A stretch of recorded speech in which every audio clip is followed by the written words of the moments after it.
সবাই মিলে নামাজের পরে চিল্লাচিল্লি করে কি যে বললেন, তারপরে আমিন বললেন, বা কেউ কেউ বলছে হাত উঠি দোহাক্কে লাই লাই।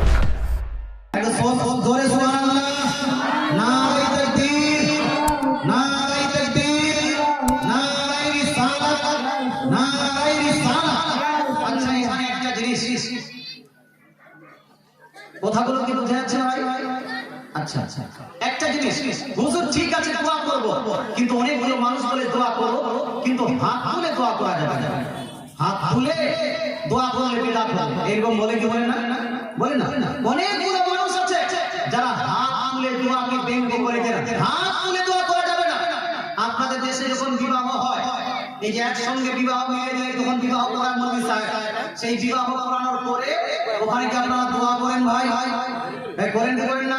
করেন। কিন্তু বর্তমান আস্তে আস্তে দোয়াটাকে উঠাচ্ছে, আছে কি নাই? আছে। আপনারা কি কবর জিয়ারত করেন? করেন।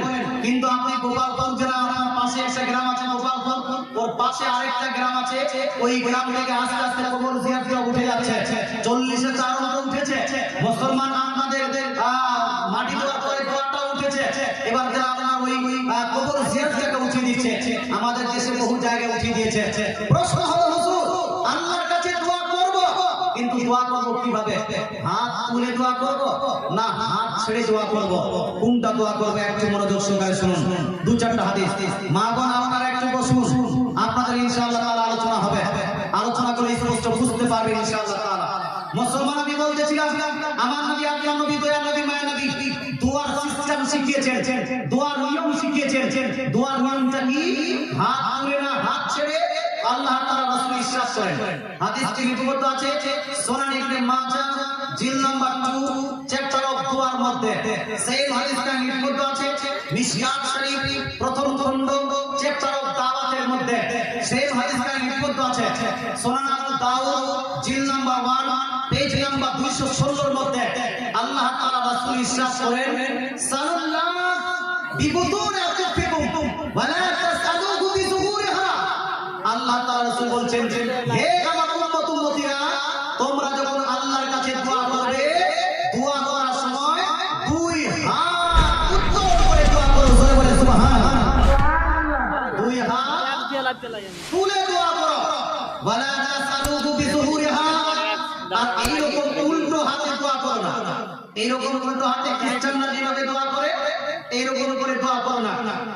আল্লাহ তাআলার কাছে দোয়া করো দুই হাত উত্তোলন করে, উল্টো হাতে দোয়া করো না।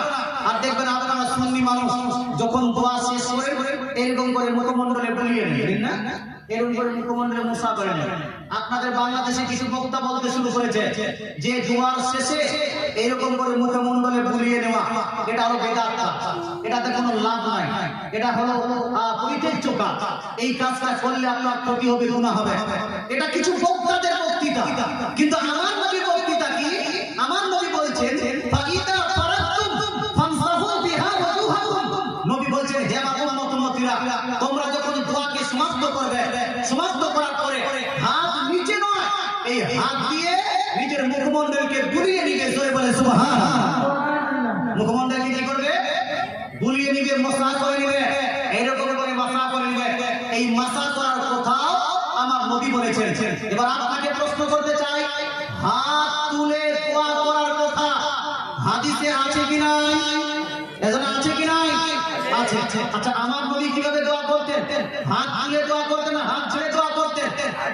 আপনার বুখারী যদি নেন, বুখারী শরীফের মধ্যে একাধিক হাদিস, সহিহ মুসলিমের মধ্যে একাধিক হাদিস, সুনান আবু দাউদের মধ্যে একাধিক হাদিস, সুনান তিরমিজির মধ্যে একাধিক হাদিস আছে যে আমার নবী, আপনার নবী, দয়ার নবী, মায়ের নবী যখন দোয়া করতেন তখন এতটা হাত তুলতেন যে নবীজির বগলের শুভ্রতা চমক দেখা যেত। জোরে বলেন সুবহানাল্লাহ। একটা স্পষ্ট হাদিস শুনিয়ে দিই আপনাকে। সুনান আবু দাউদ জিল নাম্বার 1 পেজ নাম্বার 216 এর মধ্যে সাঈদ ইবনে ইয়াজিদ রাদিয়াল্লাহু তাআলা আনহু তার পিতা থেকে বর্ণনা করেন, তিনি বলছেন, আন্না নবী সাল্লাল্লাহু আলাইহি ওয়াসাল্লাম কানা ইদা দাআ রাফা ইয়াদাইহি। নবীজি সাল্লাল্লাহু আলাইহি ওয়াসাল্লাম যখনই দোয়া করতেন, দোয়ার সময় নবীজি দুই হাত উত্তোলন করে দোয়া করতেন। জোরে বলেন সুবহানাল্লাহ। নবীজি সাল্লাল্লাহু আলাইহি ওয়াসাল্লাম কি করতেন? দুই হাত তুলে দোয়া করতেন। তো আমরা তো হাত তুলে দোয়া করার হাত ছেড়ে ভাই হাত তুলে দোয়া করবো। মানুষ আজকে হাত তুলে দোয়া করলে কারো ব্যথা লাগে। আমি আপনাকে বলবো ভাই, যেটা হাদিসে আছে সেই হাদিসের বিপক্ষে কোন মৌলভী সাহেব, কোন মাস্টার, কোন ডাক্তার, কোন নায়ক, কোন ফলনায় যদি কথা বলে সেই কথাটাকে মান্য করা যাবে? যাবে? মাস্টার, ডাক্তার, নায়ক, ফলনায়ক হোক অথবা মৌলভী, মুফতি, মুফতি হোক, যদি হাদিসের পক্ষে কথা বলে তাহলে মানতে কোনো সমস্যা নাই, কিন্তু হাদিসের বিপক্ষে গেলে মান্য করা যাবে না। কারণ আমরা হলাম মুসলমান ব্যক্তি, আমাদের স্লোগানটা হবে কোরআন হাদিস সেই দিকে, আমরা আছি সেই দিকে।